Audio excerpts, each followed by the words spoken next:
Hey everyone, hey and welcome back to yet another episode of Battle Rap Resume. This is your host, Tom Quee. I'm back with yet another guest that I'm really excited to get to. Today's guest is, genuinely one of my favourite battlers, someone I've wanted to have on the show for ages and ages, ultra consistent, utterly dedicated and passionate about the creativity and performance. I'm speaking about Danny Myers. Danny, how's it going, man? How are you? I'm good, man. And I always say, because I don't know if you realise this, but saying you're a huge Danny Myers fan could be a bit controversial. You know what I mean? Some people think it's ridiculous. I don't get it. No. Yeah, it's actually crazy. I don't know why. It's just I was just really talking with my cousin about that earlier today. Like, I'm really just one of the all around best battlers that's ever did it, and yet for someone to say they're a fan of me, it's like you said, it's controversial. It's like, why? Where's the controversy come from? It's like the reason that I love battling is the writing and the inventiveness there. And I always say you're like on the front line of wordplay. Some of your punches are very audacious. Absolutely. It's so crazy that you're mentioning all these things. I literally just was having a conversation about all of this, about certain fans, certain platforms. They expect you to be in a particular box. And if you go outside of that box, then they look at you as a weirdo or a nerd. And my thing is, I actually cover I cover the whole spectrum. I actually talk about all the things that are in the box. But, my mind isn't limited to just talking about guns, drugs, dope dealing, just regular hood stuff. Like, I'm talking about other stuff. I'm talking about quantum theory and parallel universes and things like that. Like, I feel like battle rap should not be limited to just guns and dope and jail and sports. Yeah. So I stand out because I don't I don't limit myself to those subjects. Yeah. I mean, one of the bars that I think stands out for me as a good example of that is against Chilla, which we'll get to that. We've got a lot of battles to get through. We've got 52 on Verse Tracker, but I'm sure there's many others that we can touch upon as well. But yeah, the Chilla battle, the whole pistol whippy to the stock destroyed, your family will be in a Great Depression. Oh, man. That's fucking crazy. Yeah, I knew that I would have to be a bit more creative and a little more lyrical that particular battle, because Chilla was deemed like the best writer in battle rap, and I always felt I was the best writer. So that battle was very important for me. Very important. It was like 3 years in the making. Certain different leagues were trying to set up. Different leagues were trying to set it up, and finally ARP was able to get it done. And I chose to be like super, like highly lyrical for that particular battle. Because I wanted to show that I have a better pen than Chilla. I'm deeper. I have a deeper subject matter and content than most battlers. Yeah, I think you outwrote Chilla in that battle. Absolutely. And that was the aim, and that was one of the most important battles of my career, because it was a testament to how deep I could get, and it was just a challenge to myself. It was a personal challenge. Like, hey, Danny, if you say you're the BARGOD, you got to beat the guy that they are saying is the best pen in battle rap. And I went out there and I beat him. So I don't think the validity of my pen can be questioned anymore. Alongside the prolific battling, you do a lot of commentary as well, most notably on Angry Fan of late, and you're always a very, very wise. I like seeing that element to you. So I've heard you go through your backstory a few times and how you'd really battled some elite tier MCs before you really made it to the YouTube era.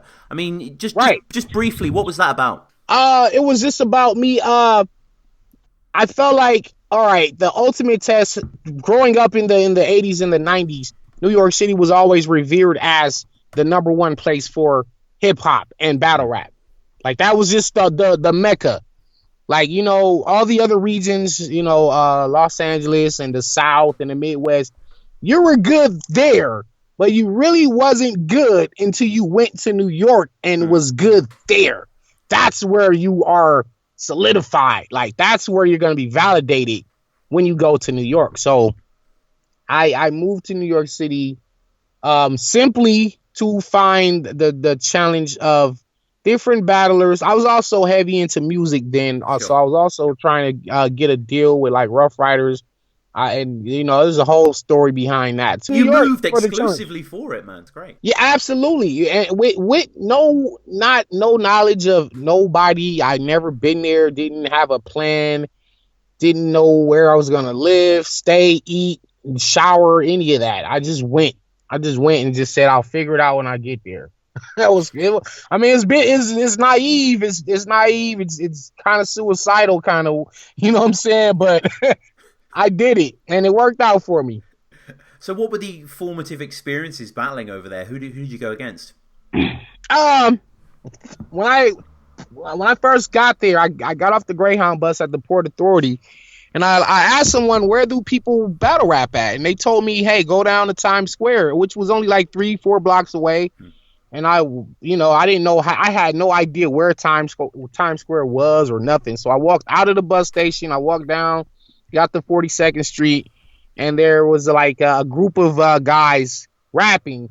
One of them went by the name of Shells, and I didn't know anything about the guy. He would later on go on to be on the Blaze battles that they did on MTV2, I believe it was.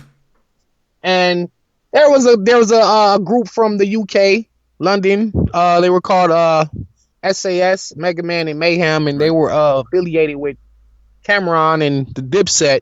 And so they were like the UK affiliate of Dipset, and they were actually awesome. These guys were like next level with the punchlines, and they had the accent, and it was just different. It was dope, and I was battling those guys, and those battles would lead me to battles with Lady Luck, and battles with Dragon from Rough Riders, and Miss Fiend from No Limit, and I wound up battling a lot of people in New York City they were names. I battled Papoose. I was close to battling Jay Mills. I was real close. It was like they were in the middle of setting it up. And because I was homeless at the time, it was like hard for me. I didn't have like a cell phone. There was no way to reach me. You would just have to like catch me at Times Square. So that's probably the only reason why I didn't get the battle with Jay Mills. Like if I had like a cell phone, a reliable source of communication back then, I probably would have already had battled Loaded Lux and Murder Mook and all those guys. I would have already had battled those guys because I went out there to battle the best that the city had. And, that was during the time when they were making their names. And I just never could run into them because people could not get in touch with me. And that's a real story right there too, by the way. That's crazy, man. It's crazy, but I was always a competitor, and that was one of the backstories right there, how Danny Myers came to be. You know what a crazy part? Here's a crazy part. The stigma, the story of how how it goes. Oh, New York just don't mess with Danny Myers. Sure. Like New York don't really, and you can kind of tell. You can watch my battles. You can tell T-Rex like battle maybe. Even my K Shine battle that just dropped. You can just tell the crowd really wasn't trying to give me my props. Like had I said those same bars to K Shine in Los Angeles where I originally was supposed to say them, the crowd would have went bananas. It would have been pandemonium. But I was in his house, and that's okay. It's okay. I'm not actually mad. I'm not mad because those type of battles build character. Like when you go to a hostile environment and they don't really want to rock with you, it's a testament of your character because you're either gonna fold or you're just gonna just push through it and make them mess with you. And I think that's what I did. I just kept putting the bars on, bar after bar after bar, and they just finally I had to break the ice, and they finally started really rocking with me a little bit. But you could tell there was some bias there. But what I was saying was, the funny part is when I was in New York in 2000, New York loved me. They was like, wow, I didn't even know guys from California rap like this. Like I didn't know that LA MCs could battle rap. Like they always thought it was just like Snoop and DJ Quick and Ice Cube, and like they thought that was the pinnacle of Los Angeles rhyming skills. And so when I went to New York, they had never seen nothing like me before, and they embraced me. They loved me. Like I was battling in crowds of hundreds. In fact, I was banned from coming to the Virgin Megastore because the police would run me off the block because when I started rapping, I would stop all the traffic in Times Square. I would really jam up traffic because people would be getting out of their cars and try to come and film, and tourists would come over and be interested in what's going on. Why is there this big crowd over here? These two black guys, or are they fighting? What is there a fight? What are they doing? They're yelling at each other, and so I was banned. The police told me to stay away. But the fans love me in New York, and now fast forward 18 years later, it's like they don't want to give me the same love because it's a whole different crowd. It's a whole different time now. And that's the weird story about that. That's a parallel universe bar for you right there. I do, yeah. The one place that loved me with open arms now just kind of like halfway don't mess with me. That's crazy, man. And what was your style like back then? Like, was it pretty much the same as it is now? Sort of building. No, it was totally different. Totally different. In fact, let me tell you, I'm glad, man. You're asking great questions. I swear you are. You're asking great questions because I get to answer. I want to know these answers. Yeah. Yeah, I wouldn't normally give these answers because I don't get these type of questions. But really, back then, I was actually more lyrically dense. I was more over the head. Like I was actually deeper. I was better. I would say I was lyrically better back then, because nowadays in this era, it's almost like you have to dumb down the style a little bit. So I'm kind of like fighting with one arm tied behind my back when I actually battle rap. And I tell people that all the time. Like, I'm beating these guys, and I'm really beating these guys only using like 50%. I'm not even actually rapping the real way I can rap. Because if I rap the way that I used to rap back then no one would understand nothing I'm talking about. Right. And I'll give you an example. Like one of my rounds, well, it wasn't even a round. It was just a rap.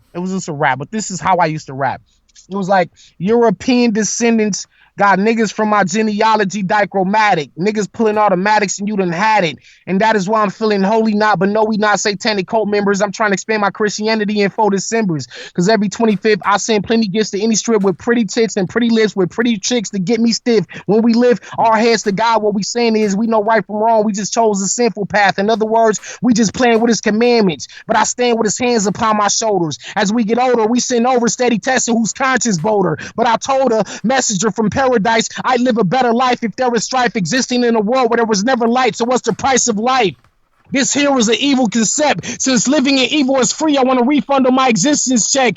Misconceptions about my religious affiliation got niggas feeling apologetic, but there's no room for reconciliation. And I'll keep stating, it ain't no business who I trust in. All you need to know is I'm putting in work for 6 days, but on the 7th day I'm fucking. I wasn't spitting hieroglyphic lyrics to pick the inner dream. I declare myself dope like self-anointed kings. The noise I bring the same thing the fourth angel brought to the people of wickedness. The descriptiveness of this depiction is what the scriptures spit. My written shit are rip niggas ligaments in a sense where they feel a dense amount of pressure. Linguistically oppressed motherfuckers protest bilingual. Like I used to rap like that, bro. I used to rap like that, and like I had like 70 rounds of that type of material, very, very decoded, very layered. Just listen, man. That's how I used to rap. Wow. I still can do that. I just had to dumb it down for the URL crowd, for the new age crowd, because they would not have a clue of what I'm saying. This is why I say I'm really the best. I'm really the best in the world when it comes to this rhyme writing thing in battle rap, because I'm beating guys and I'm not even really using my real power yet. Like people haven't even seen me really rap yet. That's like all the 50 something battles you just mentioned on Verse Tracker. Like that's not like I haven't even shown 1% of what I can do yet. Not even that's one. A fact. Not even one. Yeah, that's like what you just heard. That's like what I'm saying. Like that's how I used to rap, and it's very it's coded. It's very cryptic. There's so many different meanings and metaphors, and you can break that stuff down. I can really break it down right now, like live on the show. I mean, it sounded a bit like Soul's third round against Shocks. I don't know if you're aware of that battle. Yeah, absolutely, and the Soul is definitely. I know you want to battle Soul. Soul is definitely somebody I definitely will be battling. Shout out to rest in peace to Bender. Oh yeah. Just an amazing talent, with the words. But Soul, and actually, I was supposed to be battling Shocks the Rebel. I was supposed to battle Shocks this June, as a matter of fact, but it fell through. It fell through on my end. It was my fault, but I will be making my UK debut next year. Oh, brilliant, man. Yeah, you'll go over so well here. You'll go over so well. Yeah, I know, man. It's crazy. Organic's been trying to get me to go over there 5 years, man. I just had like problems with my passport, getting the passport taken care of, and it wasn't no criminal stuff. It was like little stupid fines and stuff they was trying to use against me to keep me from going. But I've got it all settled now. So, I mean, would you battle Gemini? Do you know Gemini? Yeah, definitely. Yeah. He's dope. Shocks is dope. Soul is really like Soul and Ilmac are two of the guys who I really want to test my pen against, and definitely Gemini and Shocks. Like, but I think Soul would be a great battle. Great battle. Were you always called Danny Myers? Was that always your name? No, that's crazy too. Wow, what a great question. Keep on coming. Come on, you're the question guy. So there good. You go. BARGOD and the question guy. You got the great questions. I swear I'm enjoying this. So here we go. One of my names used to be D-Flow because my name is Danny. My real name is Danny. It's not Daniel. It's not Daniel, whatever other variation you can get out of that. It's literally Danny on my birth certificate. So I used to go by D-Flow, which stood for just Danny Flow. It's like an older school rap name, probably like late 80s, early 90s era. So I was D-Flow for a while. Then I changed it to Absolute. I was going by Absolute. Then I went from Absolute to Spontaneous Combustion. Right. Like these are all 90s names. Don't laugh. You can tell these are like 90s like era hip hop names. Yeah. So you got D-Flow, Madness. I went by Madness for a long time. I went by Madness. Then I went by Raw Footage. Right. And finally I said, you know what? These names are just silly, man. It just started to sound silly. I was like, you know what? I'm not gonna have a rap name. I don't have a rap name. I'm just gonna be Danny Meyer. I'm just gonna be myself. Kind of like Joe Budden. Like Joe Budden, he just don't have a rap name. His name is Joe Budden. That's his real name. So it's like, I'm Danny Meyer. So yeah, those were my names before I finally just settled on my government name. It works, doesn't it? I guess like Emerson Kennedy, Mark Minor. It's just the name, isn't it? It's simple. Yeah, it's nothing to it. And in fact, I think it works for me. It works for me because it's hard to really flip Danny and Meyer. So when my opponents are like trying to battle me, they'll come up with like Oscar Myers bars or some stupid shit like that, like K Shine just did, which had been done already. Like Rum Nitty had already mentioned it, or Oscar Myers had been said like 6 years ago. And I had like 8 other opponents say Oscar Myers, so I just know like you guys are limited in trying to flip Myers and Danny. So when they say Danny, they'll do Danny Glover, Danny Tanner. I've heard it all. Yeah. I've heard it. I haven't really seen anyone really get creative with my name, and I think it's just hard. I think it's just like, okay, it's really, you can't really flip Danny Myers. Like it's not. Yeah. It's like it's not a stupid name. So if I had a name like Absolute, like if I was still going by Raw Footage or Madness or something, they would have a million things they could do with that. So I think me going by my real name, it kind of takes away angles for my opponents. What did it take so long? So you were battling around 2000, but your debut on cam is 2012. So what was the huge gap? Well, for one, I was around before the camera era. First of all, so I'm traveling from Detroit to Miami, Kentucky, New York, Indiana, Atlanta. I went to Canada a few times. Just battling when I was in Detroit. So like Ontario Windsor is like right over the bridge, and we just go to Canada and battle MCs over there. It was just crazy. Like, so the gap, I honestly just simply didn't know anyone in the battle like world, like per se. I just didn't have a in. I didn't have an in. I didn't have a door, a connection, or I didn't know Smack. You feel me? Like if I had known Smack back then I would have debuted back in 06, 07. You know what I'm saying? On the Smack DVD. So in Los Angeles and then over here on the West, we did have platforms, but I just kind of really didn't have an interest in that time. I was going through like real life stuff, just regular normal life stuff. So when we did have grind time popping on the West, I kind of was not in battle mode. I was, doing other things. So it wasn't until 2012 and a friend of mine in Vegas convinced me to go to A-Hat, and I went to A-Hat. I had battled some guy and I had beat him, and OD never dropped the footage. Right. So I was upset about that. I was like, wow. I went, I came, it was a tryout battle. I destroyed the guy.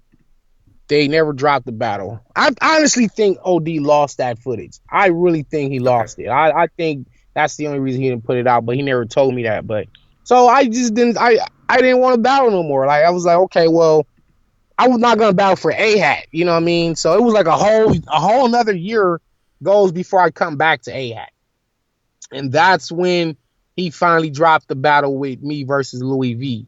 So that was the first battle people kind of like seen on a battle league from me, was me versus Louie V. And then the next time I battled Ratchet and P Money on my birthday, and I battled two guys in one night. And I think that's when like people really started to notice, like, cause like after my first battle with Louie V, like the whole Vegas was talking. They were like, "Yo, this dude Danny Myers is kind of dope. Like we never really seen nobody do it like this before. Like he's kind of dope." And they were eager to see me back. And after I beat P Money and Ratchet in the same night, they were like, "Okay, we don't have anybody in A-Hat that can beat this guy." We at the time we had Fats, Gage Domes, and Donnie Menace and Nove and Artisan, and those were like the top guys in Vegas. And I don't think, like, they kind of just didn't want to take their chances. You know what I mean? Like they didn't really want to do it. So that's when OD was like, "Hey, you know what? We got to get you some top level competition." I know. I got connect to John Don. I got his phone number. I'll reach out to him and I'll see about booking him. And that's how the whole John thing happened. After I beat John, that's when URL said, "Okay, we're gonna give you a proving ground battle." And I always felt that was backwards, because John just was on Summer Madness 2 versus Hitman Holla. Right. So I'm figuring, wait a minute, I just beat a guy who was just on Summer Madness. So why do I have to get PG? Like I wanted like Sue Surf next. You feel me? Sure. Like I was ready for the pros. Like I was like a phenom, so to speak. It's almost like LeBron or Kobe, like coming out of high school, just going straight to the pros. Like, because the thing is, I had already battled Papoose and Lady Luck and big name people before I even got on camera.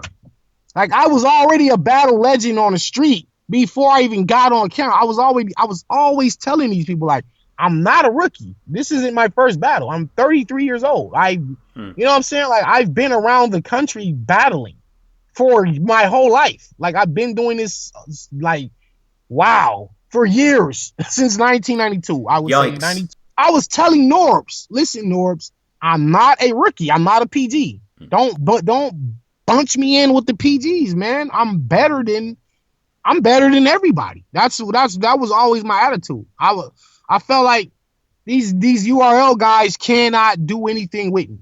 I was like it sounded like super cocky, super egotistical, but that's how I really felt. I felt like when I battle guys, when I rap for Proof, before rest in peace Proof, when I rap for Proof, and I got Proof co-signing me, I got Killer Priest from the Wu-Tang Clan signing me, I got Nas co-signing me. Yeah. This is all before I even got on camera. I've got guys like Nas, Game, Killer Priest, Proof, Obi Trice. These guys are recognizing that I'm actually great. So there was no way Smack was going to tell me that a guy like T-Rex or Loaded Lux is better than me when I got these legendary MCs co-signing me. You know what I'm saying? So the thing is, I just didn't have the evidence to back it up. You know what I mean? So I always had the mindset of, why do I have to be in the proving grounds and prove myself?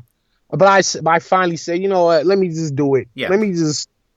Let's just get it over with, you know. And I just started from the bottom, and I was just kind of like how do I describe it? Like LeBron. Let's just imagine LeBron just posing as a rookie. Right. Or did you do? Okay, you seen White Man Can't Jump? Yeah, of course. Okay, so Woody Harrelson, you know, Wesley Snipes is like, oh, I'll take the white guy. You know, just kind of like, I'll just take him. But in actuality, they're like, Woody Harrelson is like already like, you know, they're already a team. Like he's already dope.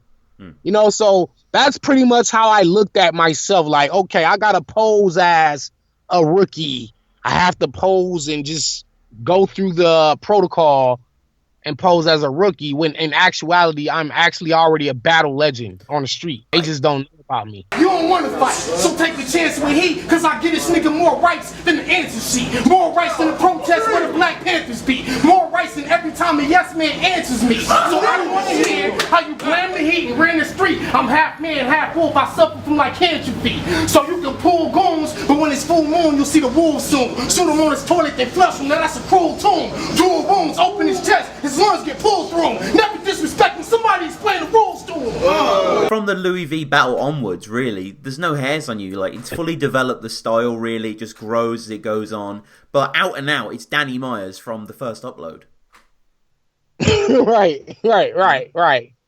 Right. So, I mean, it is what it is, you know. People just got introduced to me late, but I've been around doing this thing I've been doing it longer than any battler on URL or King of the Dot. That's the honest truth. I've been doing this longer than anybody on Smack or King of the Dot. So I never looked at myself as a beginner or a rookie. I've always felt like I was always past all these guys. So, and it's crazy because the battle rap world just still kind of don't want to acknowledge that. They don't want to really give me my props. But I think they see it. Like, they see it. They see it. Like, I see people all the time like, oh, Danny's the GOAT. Danny's the GOAT. Why are you guys not talking about this? Like, Danny's beating all the New York rappers. Why nobody talking about this? You know what I mean? Danny's beating all the Harlem rappers. Why is, like, people are trying to sweep this under the rug? I saw Angry Fan make a post about that yesterday. Like, Danny is slowly but surely beating all the Harlem battlers. You guys got to stop sleeping on Danny. Like, I think people are reluctant. Maybe they're reluctant because it's kind of like, you know, Floyd Mayweather. As great as he is, there's still a lot of people just don't like him because he just talks so much trash. So it's kind of like, I think that's probably one of the things is that I'm adamant about being the best. I'm adamant about, you know, I'm humble. Don't get me wrong. I am humble. I'm definitely a humble person. But at the same time, I'm very I strongly believe that I'm the best, or at least top 5. If I'm not the best, because my style isn't for everyone, so I get it. My style isn't for everyone. Not everybody is into the metaphors and the intricate punchlines in that style of writing, or the way I yell and all the stuff that I do. Sure. People just aren't into that, and I have to accept that. Some people just like the simplicity of a Suge or a Tay Rock, and that's why these guys are thriving, because it's really not that hard to understand what it is they're saying. They get their point across like quite clear. They get their point across clear. Me, on the other hand, you probably have to think about it a couple seconds before you get it. Like, oh, okay, I get what he said there. Oh, I get it now. Because my stuff is a little more, it's deeper than just, like my rhymes are deeper than just, I'll shoot you in the face. Or I'll pistol whip you till you get a broken bone in your jaw.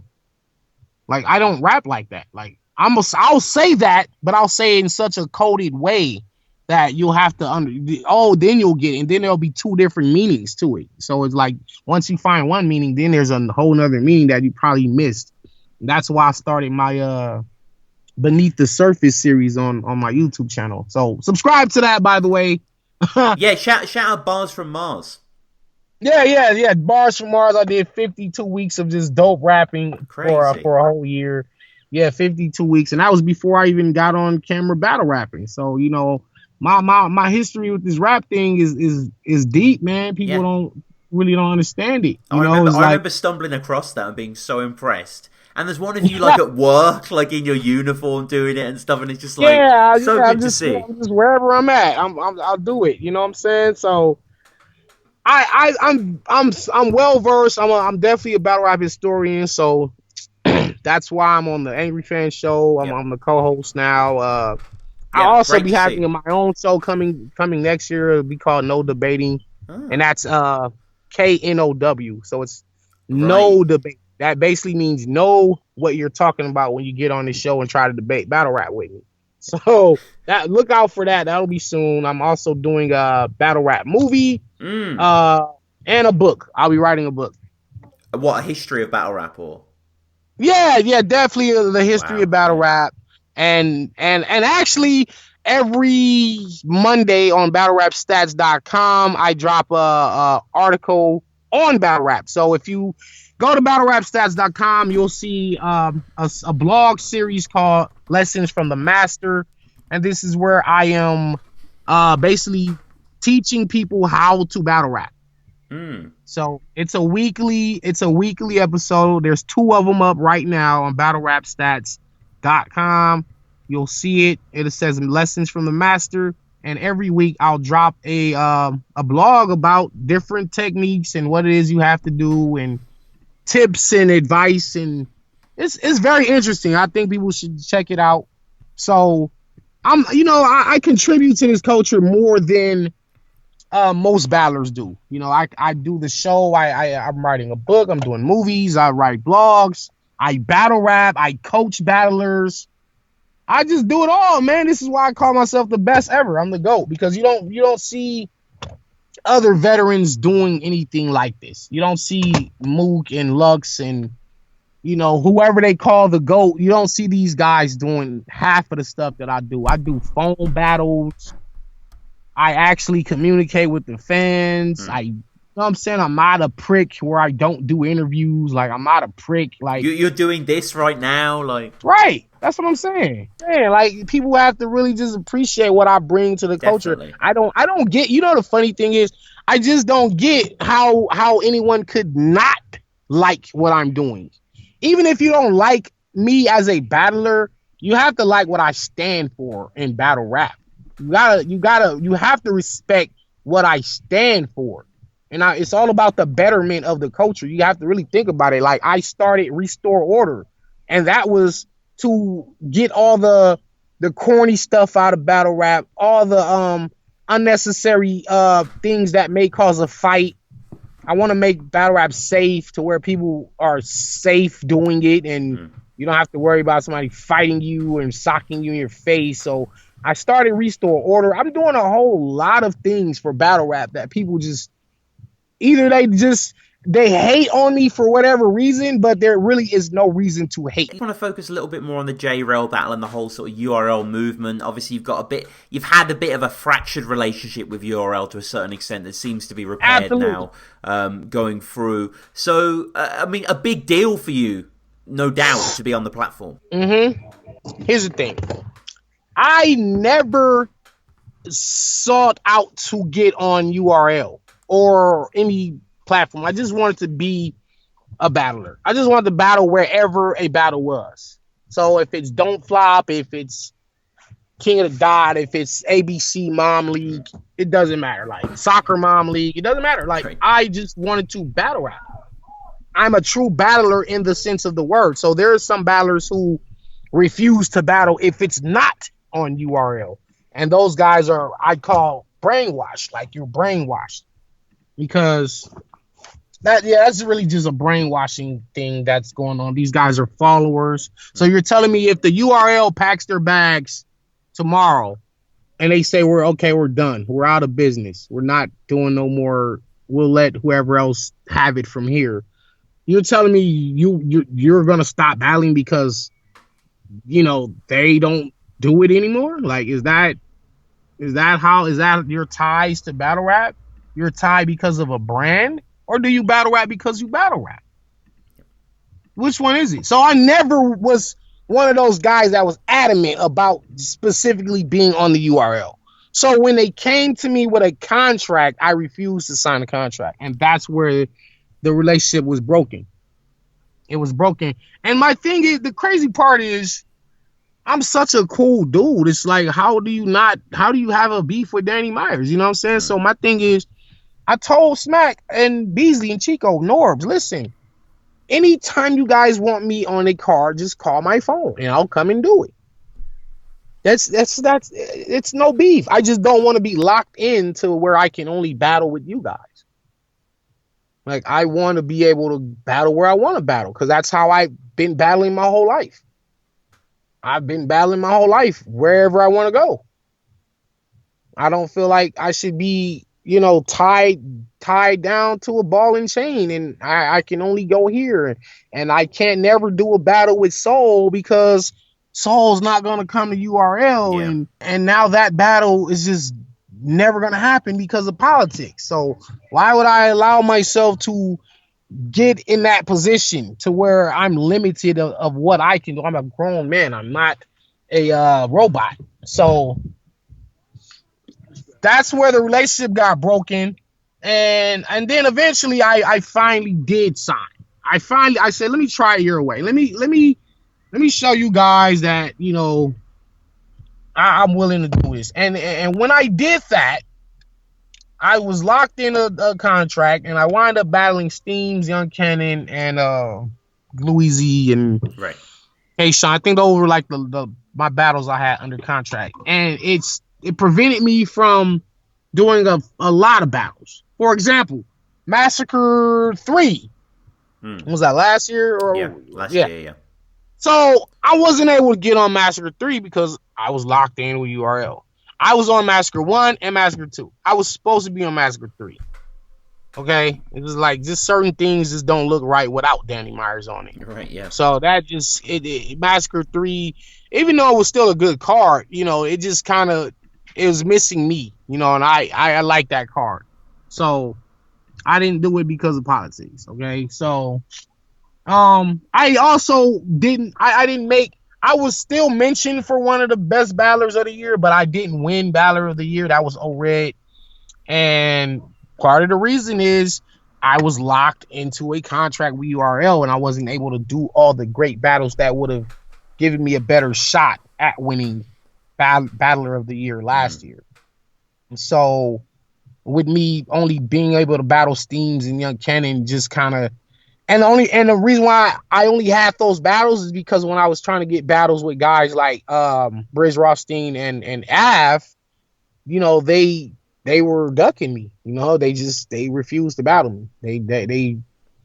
They either refused or they just asked URL for a large sum of cash, which URL was not willing to shell out for me. And they knew that URL would not be willing to shell out a large sum of money for them to battle me, and that's just another way of ducking. It's a slick way of ducking. It's kind of like, okay, instead of me saying flat out no, I'll just charge a whole bunch of money that I would not normally get for any other battler.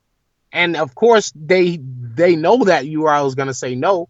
So when URL says no, now it puts it on URL. It makes it like, it's like, I didn't duck, Danny. I asked them for what I asked them for, and they didn't give it to me.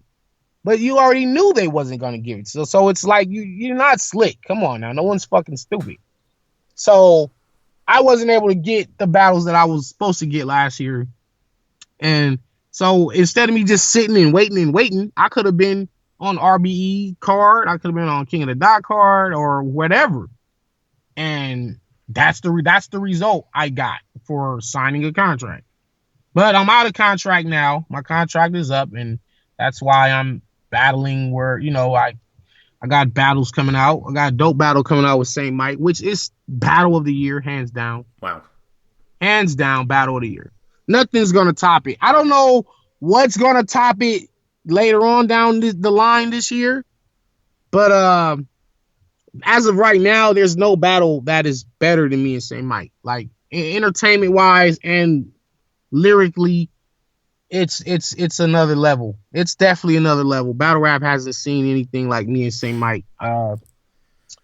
So that was supposed to be coming out today, as a matter of fact. They might push it back. They might have pushed it back another week, but it should be out either today or within the next 7-8 days, and it's going to be the most talked about battle for a while until somebody tops it. And no one's going to top it because no one can rap the way me and St. Mike can rap. That's why no one's going to beat me and St. Mike. I want to focus on a battle now, which was my introduction to you, and I think a lot of people as well. This came out right at the tail end of 2013, which was an incredibly busy year for you on cam. You also battled Shy Dog, Riggs, Young B, rest in peace, Addy Boom as well. This is the Rum Nitty battle. One nigga beating on two bitches. That's this nigga talk. That's Three's company. I'm a man in the flesh, but look closer. There's a beast under me. My childhood consisted of situations that were least comforting. For example, no stable place to stay. I was lost alone. My house was made of Australian beer. That's foster homes. My mind. Let's get it. A modern classic in many people's eyes, Danny. Absolutely, man. It's crazy because it was a battle that me and him both knew. Put it like this. Okay. Not many people were familiar with Rum Nitty, including myself. I watched one battle with him, and that was with him versus Conscious Pilot. And Rum Nitty choked, and Conscious Pilot, I guess, went on to win the battle. But I saw flashes of brilliance in that battle, especially during that time. So during that time, I was like, you know what? This dude from Arizona is actually pretty good. Like, I better come with it. Like, I better come with some dope bars. But I mean, that's my goal anyway. Like, every battle, it's not like I pick and choose who I want to be good against. Like, I want to be good versus everybody every time you see me. So, but I knew I had to be a little bit like, I got to go a little extra hard for this guy, because I'm quite sure he knows who I am. And, me and Rum Nitty didn't have any prior knowledge of each other prior to. I mean, I didn't really know who he was until Aspect 1. He was the one who set that up. And, I just was at work writing my rhymes. I was at work. I was working at Greyhound, and I was just cleaning buses and stuff. So while I'm cleaning, I'm just coming up with bars, and something just said like Lima bean in a time machine, make you a vegetable in the future. And I said, yo, that bar. And then the conveyor belt bar. I oh my god, into so many pieces. Your funeral be in a conveyor belt. So when I came up with those lines at work, I let some of my coworkers hear. I was like, hey man, check this out. And I spit the bar, and it was like, yo, that's fucking dope. I was like, all right, cool. I'm gonna use it. And so and these lines wind up becoming legendary bars, man. you know, me and Rum Nitty walks in the building. Like I said, his eyes are bloodshot red. He's been smoking weed. He's high. He has this evil look on his face. He doesn't say hi to me. He doesn't give me a head nod. He just like walks past me. Like it's almost like, fuck this guy. You know, like I don't give a fuck who he is.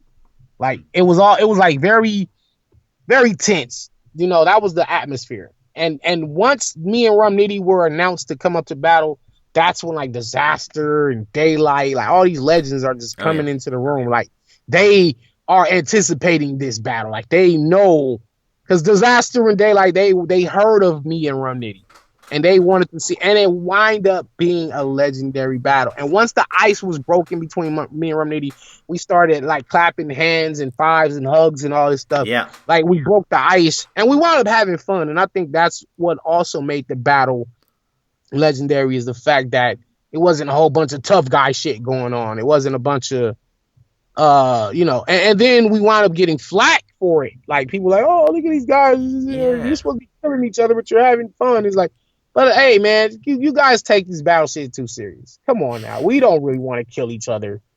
We're just rapping, man. This is not a fucking gang fight. This isn't no real life gang fight. This is two guys battle rapping. It's not that you guys take this shit too serious. So you guys don't allow battlers to have fun. So I've had battles where I'm really just sitting there having fun.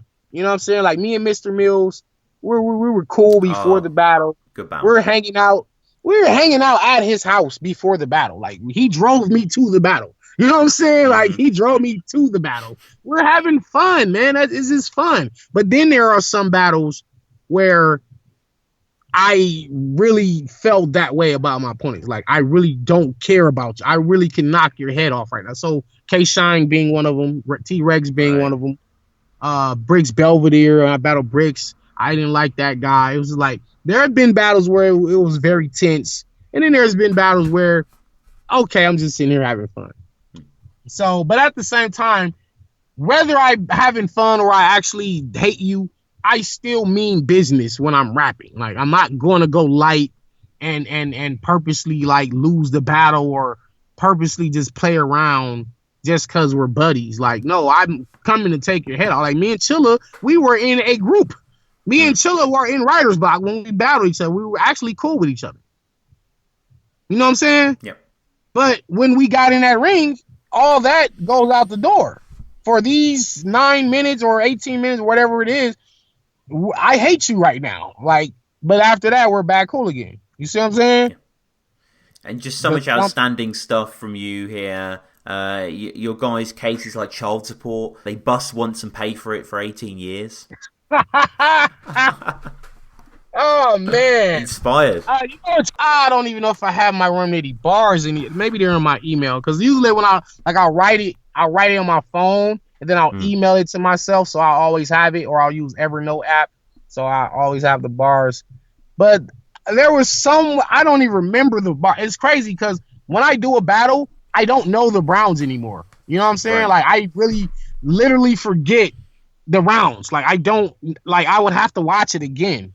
You know what I'm saying? Even though I wrote it, because I think I write so many bars that I have to like delete. I have to like delete in my brain bars so I can make space to memorize new bars. See what I'm saying? Like that's just how it works for me. So I don't know my Rum Nitty bars. I can't even tell you my first line. I can't, like my first line in my first round, I can't tell you what it is right now, honestly. But I do remember somewhere I was talking about, and I think it was my second round.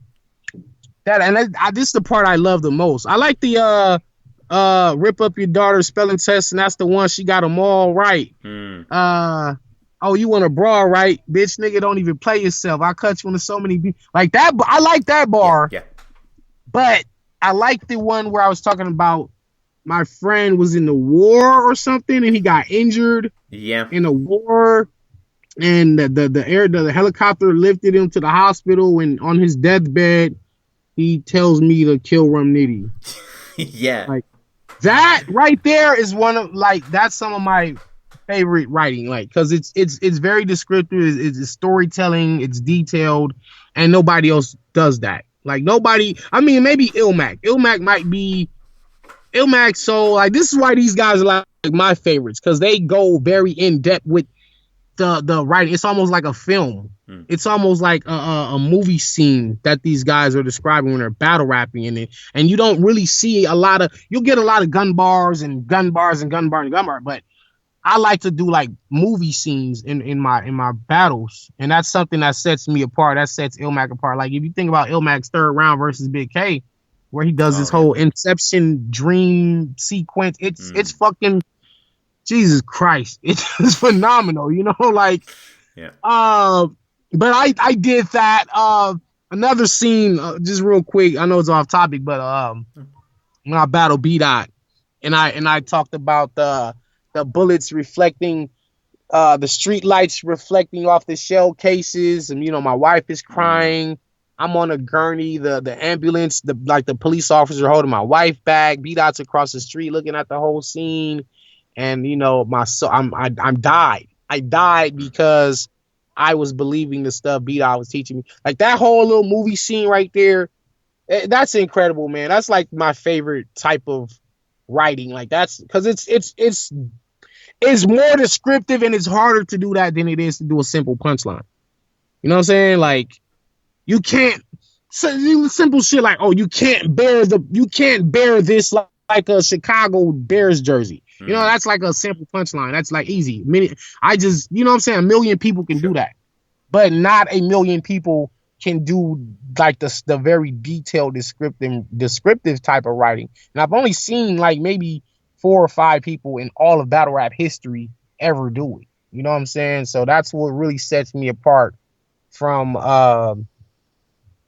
like even when I do the parallel universe bars, like it's a movie scene, man. It's really dope, and you know that's really what sets me apart from me. I'm very into the writing. I'm very into the details of the thing, and that's what. Let me tell you something. I'm getting off topic. No, please. Let me tell you something though. For me, as I understand it, the point of battle rapping is to diss your opponent. It's to diss your opponent. It's to upset your opponent with the things you are saying to him. You know what I'm saying? At its very core, the purpose of battle rapping is to put down your opponent, to diss him. You know, really just to upset him. And I feel like if your opponent shows any emotion to what you're saying, then he lost. Right. Because that was the point. That was the point of the game. I'm supposed to say, hey, you know what, Tom, your fucking mom's a fucking fat pig, and right. I fucked her in her ear, and if you get mad and you start reacting to that, then you lost. So now, what happens if neither opponent shows emotion? Okay, so when neither guy shows emotion, now we have to judge it on the writing. Now we have to go to the next step. Okay, so they both put each other down. Nobody reacted. All right, so it's a tie in that aspect. But now, let's see who actually was saying the better stuff overall. Who actually had a better pen game. And that's what it ultimately comes down to in a lot of these battles, if someone doesn't show emotion. But I think the emotional part trumps the writing. You get what I'm saying? So let's just say I battle Loaded Lux. Right? And Loaded Lux says like the most phenomenal rhyming sequences you ever heard. Right? But I tell Lux, hey, I just fucking fucked your dead grandma's corpse, and he gets mad and pushes me, then he lost the battle. Right. See what I'm saying? Like, even though he rap better than me, I got you off your square. I got you to react. People don't know this. People don't really pay attention to this. So when you see me battling guys like Rex and K-Shine and they're getting emotional, I'm winning the battle, clearly. That's the best way I could really break this down. And you got that first exclusive. You just got the first exclusive. I've never told anybody that, not even on the Angry Fan Show. Wow. Never told nobody this. Like, that's really what battle rap is all about. And, if you break it down to people like that, it'll make a lot of sense to people, and they'll say, oh, okay, now I know how to judge these battles. Some people might say you're jumping the shark a little bit in the Rum Nitty battle. I like this line, but for some people, they mock it, Danny. My house was made of Australian beer. That's Foster Homes. It's different. It's different. You know what? It's crazy that it's different. And you know what? And guess what? It was a room shaker, right? It was a room shaker because no one had ever heard a punchline rapped in that particular type of way. And mind you, you started seeing people start copying that style years later after that punch. I can really name a whole lot of guys who copied that style of punching because everybody does the similes like. I always break this down to people. And so when you get me doing my house was made of Australian beer, that's Foster Homes. This is like me it's a metaphor, it's a parable. It's just like me comparing something to something and it's like painting a picture, right? So yeah, it sounds silly at its core. It sounds silly. Like whose house is made of Australian beer? Like, come on, that's not even real. That just sounds ridiculous, right? Yeah. But then when you say that's a foster home, now it puts it into perspective. Like, oh, I get it. So this guy basically was in a foster home, like but the Australian beer, you just put it together. Yeah. It's simple, but it's a different way of punching, and nobody really was doing that before me. I mean, I'm sure people have done silly type of bars like that before, but when I did that, I started seeing a lot of people copy that style of punching. Yeah. So I'll catch flack for it, but at least it's my own thing. You know what I mean? It's my own thing. And that's one thing I can pride myself on is when I came in game, nobody ever accused me of stealing somebody else's style. Nobody ever said, oh, Danny sounds like this guy or Danny sounds like that guy. Like, that has never happened because battle rap has never heard anything like Danny Myers before. And that's a fact. Because, I mean, if you have, then point out the guy who I sound like. Now you got guys that sound similar to me, but before I came, who could you compare me to? Like, I didn't sound like Arsenal. I didn't sound like Goods. I didn't sound like Tay-Rock. I didn't sound like Disaster. I didn't sound like Awkwards. I had my own style. So that's one thing I highly pride myself on is just originality. So when I see a lot of these guys sounding alike, I just automatically take points away. It's like, dude, that's not even your style. Fuck, like, what are you doing? You're a fucking fraud. You're a fraud. Get out of here. and talking about originality, Rum Nitty's not the first person to say this. He's not the last. He calls you a Ninja Turtle. Okay. That does come up quite a lot. Well, I mean, it is what it is. I look like a fucking a turtle. I mean, it's an obvious, It's obvious way to attack me, but it actually, it doesn't. You know what I'm saying? I've been hearing that before battle rap, so it doesn't bother me. It's just like, hey, it is what it is. Like, so when my opponents do it, it's kind of corny to me now. It's really corny because I've heard it a million times. Yeah. See what I'm saying? Like, I heard it a million times. So when are you guys gonna say something new? When are you guys gonna do something different? If it's not a Ninja Turtle bar, if it's not a 12K bar, if it's not Oscar Mayer bar, like, let me hear something. Like Brooklyn Carter said, let me hear something. Let me hear something that I haven't heard before. Impress me. And that's what I'm really like. When I'm battling, I'm listening to my opponent and I want to be impressed. Rum Nitty impressed me. This is why I was like, wow, I'm just bugging. Like, I'm going crazy like a fan. Yeah. Even though he's saying all this shit to me, I'm still a fan of bars. Like, I love bars. Like, I love, like, wittiness and clever and people being clever. So when Rum Nitty is spitting all this crazy shit, it's like I gave him his props for it because I'm still a fan. Now, when somebody says Ninja Turtle bar, Oscar Mayer bar, I automatically lose interest. You lost to me. When K-Shine opened up his first round with the Oscar Mayer line, he already lost the battle to me. Right. It was over. Yeah. Because I look at the level of content that you're bringing versus what I'm bringing. So picture this. I told him, do you believe in a parallel universe? I do. I'll destroy you with a hawk.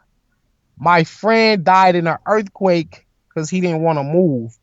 Sometimes you can be loyal to a fault. So compare that to Oscar Mayer. Yeah. You see what I'm saying? The level of content and substance is so drastically different between me and my opponents that it's not even a contest when it comes to lyrics. So K-Shine doing, like you said, originality. You know, when you do Oscar Mayer, you open your lineup with that, and Rum Nitty did that like fucking 5 years ago. It's like you already lost. You lost the battle, bro. Because you just showed me right there that you can't be original. Like, you're whack. That's it. And not to say K-Shine's whack, because he's obviously a battle rap legend or headed towards legend status. But and he was good all 3 rounds. K-Shine was actually good all 3 rounds. I think that's what made it a dope battle. But when you really get down to the nitty gritty of the writing, you'll see that I was miles ahead of him. Miles ahead of him. In fact, I did worst life decisions in my second round. I counter wrote him because I knew he was gonna do it.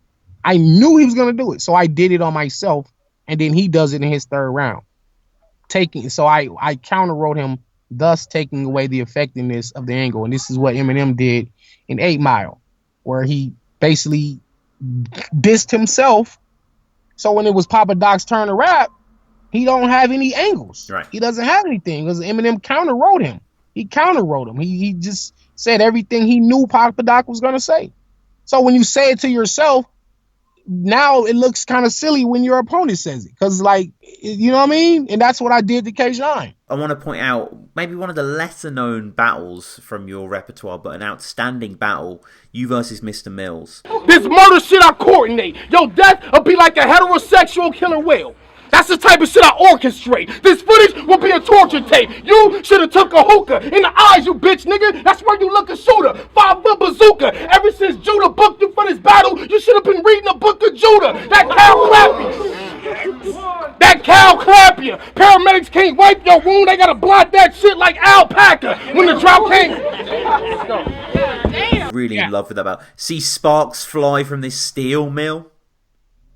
Yeah, man. Listen, Rum Nitty. I think Rum Nitty battle had dropped, and a week later the Mr. Mills battle had dropped, and that was my rookie year. You understand what I'm saying? I had back-to-back classics drop in a week span in my rookie year. This is why I keep telling people I'm really one of the best that ever did this. That Mr. Mills battle was crazy. We on point with the water like we spearfishing. Oh man, windmills, spin mills, like. Yeah, I mean, one of my favorite battles, honestly, which is obscure, is my battle with Boss Man Bees. Right. Okay. Yeah. On battle with Gorilla. Yeah. Where was that? Was one of my. That's one of my favorite battles of myself. And he was dope too. Don't get me wrong. Bossman Beats was dope, but I was lyrically on another level. I wish I could find those rounds right. I wish I could really find those rounds. We're probably gonna have to do this interview. We're gonna have to do another interview. Yeah. We're gonna have to do another one. But I was saying some stuff in there that till this day has not been caught up with. People have not caught up with the stuff I was really saying in that battle. You know what I'm saying? Some lift gats. I put so many plates in your face. Your X-ray look like a dish rack. We lift gats. Oh my god. That was one of the standout lines, but it was something about handcuffs are the same thing as putting the man in parentheses. Me and the streets have chemistry. Firing out of the objects. Fuck a science project. The science was getting out of the projects. I just give beat downs. That's all I could see. How could a man? Oh man, that was some of my. If I break all that stuff down, man, it was really dope. It was really dope. I love that battle. So Yeah, man. Yeah. I pride myself on being a dope lyricist, and this is why I want to battle my favorite lyricists, such as Lux, Ilmac, Soul, um, Iron Solomon. I'll definitely be taking on all these guys. Would you battle Saurus? Yeah, I just was on Twitter yesterday. I just said that I have to battle Saurus and Ilmac. Yeah. I said those are my Lux and Mook. Right. For me on the West Coast. On the West Coast, those are the forefathers for me. And you know, these guys were in the game way before I was. They weren't battle rapping before I was, but they were in the game. They had names way before I was on the scene. And like these guys were legends, like Scribble Jam. Like the things they were doing in freestyle was just phenomenal. And I don't think they get enough props. Like when people talk about Mount Rushmore, like the Source's name doesn't come up for whatever reason, you know. And I always wrestle with myself, like who is better out of the Source and Disaster. You know, like who on the overall Mount Rushmore, you know, like who is a bigger titan on the West. And I know Disaster name is always going to be like the biggest name when you think of West Coast battle rap, right? But the things that the Source is able to do, and a lot of the things he was saying, and because he's not like an overly complex writer, such as like a Lux. He's not that, you know, but he has a skill set that he just knows how to win. Like he's just a winner, you know what I mean? Like, and it's crazy because that's like his Twitter name. It's like the Source wins. That like, it's funny because he wins at poker. You know, he wins at battle rap. He has a gorgeous wife. He wins at life. That's why his name is the Source Wins. He just wins at whatever he does. And I think like that has to be, you know, we got to take that into consideration when we think about like some of the best guys that ever did it. And I honestly feel like his face should be on the Rushmore if there was one. Hypothetical. If there really was a Mount Rushmore battle rap, I think his face deserves to be on there. I don't know if there's room for him and Disaster. So that's why for the life of me, I don't know who I personally would have on there. But one of those guys go on there next to, you know, Mook and Lux and, you know, whoever else you would want to say is on there. But one of those guys got to be on there. You know, they try to exclude what the West Coasters have contributed to battle rap. And it's crazy how the West Coast gets overlooked. We have contributed to this culture for as long as it's been around. And now you got the new generation guys. You know, you got Geechee Gotti, just absolutely phenomenal with his storytelling. I haven't seen nothing like that before, honestly. Like Geechee is you know, it's crazy because, you know, here's this gangbanger. Here's this, you know, this old hood guy who, you know, is pretty wild. You know, it's like you're a fucking gangbanger. You're not a college graduate. You're not like this super genius smart dude. You're a fucking gangbanger, man. Yet your storytelling ability is it's like Ice Cube in a way. It's like if Ice Cube was a battle rapper, his name would be Geechee Gotti. And I'm actually gonna put that on Twitter. Yeah. Like that's some real shit. Like this dude's storytelling ability is unlike anything I've seen, because how he takes his reality and makes it to where someone who's never been in that type of environment, or they don't know nothing about gang life, they could kind of get an understanding of where he's coming from. That's how good he can tell the story to somebody. And that's a gift within itself. And that's why he's just he's a star, man. He's a star. It's quite different from what I do. You know, like his style is one of those ones where it's a simplistic style. So I think it goes well over with fans when they hear Geechee versus trying to break down all these quantum mechanics when they're listening to Danny Myers. So it's like definitely two different dynamics, but that just shows how diverse the West Coast is. Like we could get to that gangster stuff, but then we also can get to some high end. So 2014 was, yet another bumper year for you, busy year. Midway through the year, we saw you involved with UFF, with Addy Boom and Snow, and I love the UFF platform. What was it like to be part of this? It was different, man. I'm 0-2 in tournaments, by the way. Right. That's crazy. That's crazy. And it's crazy because my style is formatted to win tournaments, and it's just crazy. I just never actually prepped. Like during the time that I did both tournaments, because I did another one with Honda, the car company, and but the UFF was you had to go on the show with 9 rounds memorized, and I only had 3 rounds, so that's why I wind up losing to Snow, because I try to rap some 14-year-old verses that I already had them in my rap book, and it was kind of like I just trying to put some Snow name flips in there. So I get on there, I started stumbling and choking, and I wasn't clean. I didn't get through my material clean, but it's a learning lesson. I just know that when you go on a tournament, you gotta have rounds already on deck.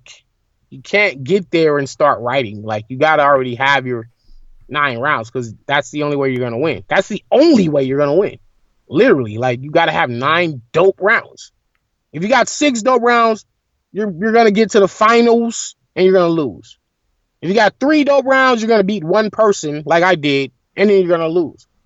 That's it. That's it, man. It was a dope experience because it's BET. It's like I grew up watching the show. Like, I grew up watching BET. Like, how surreal is it to be on the show? You know what I'm saying? It's crazy because I was on MTV 2 before I was on BET. I was on MTV 2, and they were doing a battle. They were doing a battle rap, and in fact, one of my opponents was going to be Quest McCody. I forgot the name of the tournament they threw, but yeah, I've been in tournaments, my whole career. I've been doing tournaments. I did 3 tournaments, so I'm actually 0-3 now that I think about it. There were rumors of another Total Slaughter. I probably got to call Royce. I'm pretty. I wouldn't say I'm tight friends with Royce 5'9", but we keep in contact with each other. You know what I'm saying? I got his number. He got my number. I'm gonna call him and I'm gonna see what's up with that. Getting on this Total Slaughter 2, because I definitely want the Ultimate Redemption, where I'm gonna go on a show and I'm gonna beat everybody. You know what I'm saying? And just for Eminem to be able to watch you and know who you are is like dope. It's like, it's humbling. It's real humbling. And it was dope for Eminem to shout out King of the Dot too. By the way, yeah, awesome. That's wow. That's amazing, man. That's amazing. And that just goes to show, like, you look at shows like that new show Drop the Mic, where they got the celebrities battling each other, and it's like, battle rap really is growing, and it is a worldwide phenomenon. It's a worldwide culture now. It's when you get on national TV for battle rapping, like, you kind of pretty good. You know what I'm saying? So that was a dope feeling. That was a dope feeling to be on there, but it wasn't a good feeling losing, like choking on national TV where millions are watching it, and you let down so many people because I was the favorite to win it. That's the whole crazy part. I was like, everybody just knew, like, oh, Danny's gonna win this. Danny's about to win this shit. Like, this he got this in the bag. Like, this is nothing. He's the winner. Before the show even started, once they announced I was on the show, they was like, oh, he's gonna win the whole thing. People were betting money, and I wound up losing. You know what I mean? And it was just like, man, I gotta be prepared from now on. Like, I gotta be prepared from now on. And it was crazy because after that, I lost another tournament for not being prepared. Well, I actually that wasn't my fault. That was some old Rosenberg Raw pulled some bullshit, and I wound up losing. Because I actually wrote for Rosenberg Raw, and he pulled out the day before the battle, and they switched my opponent to Lotta Zay, and I didn't have rounds for Lotta Zay. I had rounds for Rosenberg Raw, and that's how I wound up losing to Lotta Zay. So, but that's how that went, man. Yeah. And lots of King of the Dot battles in this era. One of the ones that I particularly love is you versus A Verb, which was long awaited, I bet. Oh man, you know what? It's dope. You know, Verb, of course, is a battle rap legend. It was dope for him. Because I knew like that was a battle where I just gotta rap. I gotta be better than him with the bars. And I thought I feel like I won the battle because after Averb's Showtime in the second round, he kind of just was dry after that. Like he didn't have anything after the Showtime. Like that was it. Like, you know what I mean? So in his third round, he just kind of just dedicates his third round to passing me down the crown.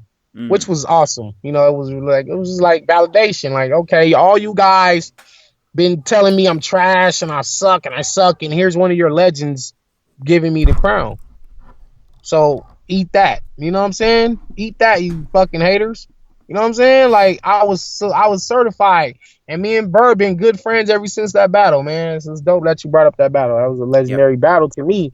Underrated, definitely an underrated battle, but I got one of the best Averbs in his career. You know what I mean? Like he told, you know, the crazy part is Averb told me, he said, listen, Danny, I was scared only 3 or 4 battles my entire career. One of them was Hitman Holla, one of them was Hollow the Don, and one of them was you. And that just really meant a lot. I almost wanted to cry. Like, wow, man. To be mentioned like with those guys, and for a legend like Verb saying like he was actually in fear of battling me, like that meant a lot to me, man. It really did. So thank you for even bringing up that battle, because that battle was definitely one that was just such a dope moment in my life. Yeah, no, ironic your name's Chaz, because you're going to hear the ch in AZ. Wow! Listen, man. Outstanding. There's no way I could have thought of that without it being in AZ. You know what I'm saying? Like, it just so happened to line up like that. You know what I'm saying? It just, like, that was just one of those things where the stars and the moon just aligned for that to happen. Because that bar would not have been possible nowhere else. And it just so happens that his name has AZ in it. Like, come the fuck on. Like what are the chances of that happening? Yeah. One of the greatest moments in my life, man. Just that bar coming to me. It was like, oh my fucking God. This dude's name is fucking Chaz. Ironic, you're gonna hear that in AZ. Oh my God. What? Room shaker. He told me after the battle, he's like, yo, when you said that shit, my fucking heart dropped. Like that was mind blowing. Like he told me himself. After the battle, like I was fucking mind blowing. I love that stuff, and then visually as well. Do you remember the event? Very different. Yeah, man, they should do it again, man. Yeah. Like that whole event was fucking fire. The crowd was dope. The venue was dope. The field was dope. They need to go back to Duel in the Desert too, man. Like I'm really gonna have to call them and try to make that happen. I'm gonna try to make that happen, man. If I gotta be one of the organizers and getting the guys together, getting the battles together, I'll do whatever I gotta do to make that happen. So that'll be, but I'm looking towards the future right now, man. I had a definitely a dope career, but I still feel like I haven't even scratched the surface of what I'm able to do with these rhymes. Like I feel like I haven't even started rapping yet. Like, so certain battles will bring it out of me. Like me versus Ilmac, me versus Soul, me versus Loaded Lux will be able to. Here's the thing, I can do it. I can do what I seek out to do. Like I got these crazy rhymes, right? But certain battles are the ones that I can actually use it, because put it like this. Picture me using my B-Dot rounds versus JC or Danger Zone. Okay. It don't make sense. See what I'm saying? Like that particular battle, that subject matter only went to him. So there are things that I want to do, but I can only do them versus Ilmac, or I can only do them versus Loaded Lux. Like I can't do them versus a Jerry West or a Gaddafi Green or a Cheddar Cheese, or it's just certain. You feel me? Like I'm not random. That's the one thing that I was plagued with at the start of my career, where people was like, "Oh, Danny's random. He's just random bars." And the crazy thing is, I'm not. It seems random. You know what I'm saying? Shout out to Jonai. Because when we battled, he said nothing is random. He said that in one of his lines, and that shit really stuck with me. You know, he said none of this is random. And Jonai, that was one of his lines to me. And I was like, damn, that shit makes so much sense. Because it's like, people were like, oh, Danny's just this puncher. He's just a masher, button masher. That's what they call him. He's a button masher. He's just punching. And I'm like, I'm not a button masher because, well, when I'm battling punchline guys, ain't that the point? Like, to out punch somebody. So I'm just gonna throw 1,000 punches. And then it doesn't, and I kind of don't like those battles because they are mindless to me. It's kind of mindless. It's like there's really no real strategy here. It's just like, let's just punch away. But there are certain guys that allow me to go into a deeper thought process. So when I battle D-Dot or even when I battle Geechee Gotti, you know, I was able to tell a story about meeting the old lady and she telling me about her son getting killed in a drive-by, and you know, like I'm able to go into deeper depths of storytelling dependent upon the opponent. Certain opponents won't allow me to go there because it just simply won't make sense versus them. So if I battle Ilmac, I'll be able to go into a thought process level that it wouldn't even be a bunch of punches. It wouldn't be a bunch of punchline. It'd be like a style of battle rap that you probably never seen before. You know what I mean? And only Ilmac can bring that out of me. So I'm really saving some of that material for him and maybe for Soul. Like Soul and Ilmac, very similar. They're very descriptive. These guys are like these guys are like filmmakers. I don't even think they're battle rappers. Like, these guys are filmmakers. These guys are so, you know, they're the imagery that they present and the way, oh man, this is amazing. Those guys, yeah. So I'm really saving my best material for those guys. So like everybody else, I'm just being creative and just beating these guys with my creativity. But I have other levels that I have not yet went to. That's the whole thing. So even with Twerk, the Twerk battle, for example, it's kind of like, you know, me and Twerk coming up. You know, it's kind of like Twerk. Like I said, he reminds me of me. You know, he's energetic. He's highly energetic. He's got this loud yelling voice. I'm strapped in. I clap you in a coma. Like, he's got this, and his pen game is actually pretty dope. Like, I don't think people give Twerk his props for his pen, but Twerk actually has a nice pen game. You know, it's not as refined as mine or as deep as like a Ilmax, but for a new guy on URL, he definitely has some outside of the box material. So this is what I love about Twerk. You know, he's talking about monotheism, and you know, he's talking about the British are coming and just things that you won't hear other battlers say.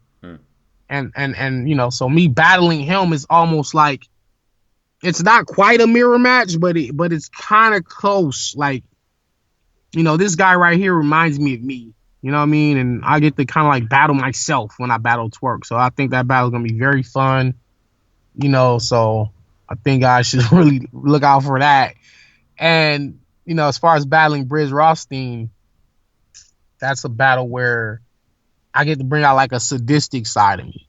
Not so much punchlines, not so much creativity, just like a very evil, sadistic side. And, you know, that's why I want certain battles, because certain battles allow me to do and this is why I also say I'm really the best battler that ever did it, or at least one of the best writers that ever did it, because my writing is so versatile. I'm not in the box of a punchliner, even though I can punch. You know what I'm saying? So I can do punches, I can do storytelling, I can do, you know, political talk, I can do sadistic graphic storytelling, I can do very disrespectful things. You see me battle women, you see my perspective on women. Like, I'm one of the most versatile writers of all time, honestly. Like, I don't think many people are as deep as me when it comes to the writing, and that's my stance on it. That's why I feel like I'm the best, because I'm not out here talking about ball head, pow, pow, pow, ball head, the ball head, pow, pow. Like everybody's fucking doing that, and it's like that's fucking whack, and that just shows the limitations of your mind. I feel like if you got an empty notebook with like 70 pages in it, you should be able to fill all 70 pages up, because otherwise it's just saying your mind is not. You telling me your mind, your entire brain, all the thoughts in your mind can't fill up 70 pages? Is that what you're telling me? So you know what I'm saying? So that's how I look at it. That's just my perspective on it. You feel me? And what was happening with the T-Rex battle? Because this has a hell of a lot of history for it. K-Shine gonna be like, get that nigga Rex to the hospital. It's optional. I can put this down and grab the other piece. You probably got a tattoo of a half a heart, and K-Shine got the other piece. Don't fuck with me.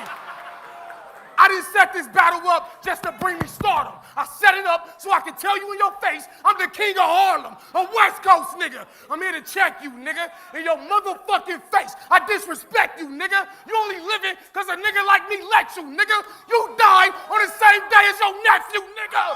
Right. Essentially boils down to you paying $12K to battle him, right? Yeah, so here's the thing about the T-Rex battle.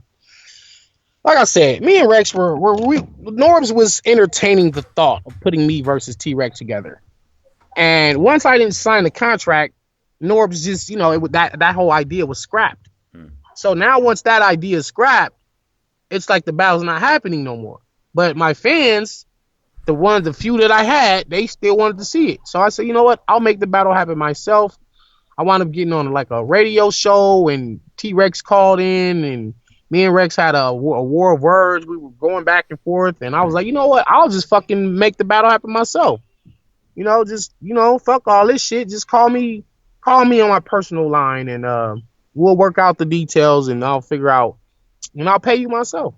So, I wound up getting in touch with him. I paid him. We negotiated. And I paid him too much. He should probably only got like 5,000. He probably still only got 6,000. But this is what he did. He Harlem swindled me. You know those Harlem guys? They're slick talkers, man. They'll hustle you out of some shit, man. So what he did was he said, "Yo, I got Charlie Clips coming up." This was before the Clips battle. I got Charlie Clips coming up. I've been on Summer Madness. I just won Total Slaughter. I'm about to be on Total Slaughter Season 2. I'm the champion. My price is way up. Like, he originally asked for $15K. And, we wound up getting it down to 12, but he still swindled me because Smack wasn't even paying him $12,000. He just swindled me. Like, I didn't have a clue. Like, I didn't know what he was getting paid. So he just told me, like, my average is like 10 grand, so I was like, damn. So Black Ice and John Doe are brother and sister. We're at the venue. We're waiting on Rex to come through. This guy, we get a phone call from his brother. His brother's like, oh, he's in jail. So Black Ice says, okay, well, what jail is he in? So we can send the bail money, bail him out, and we'll pay extra for his flight to get him here. And, I don't know what jail he's in.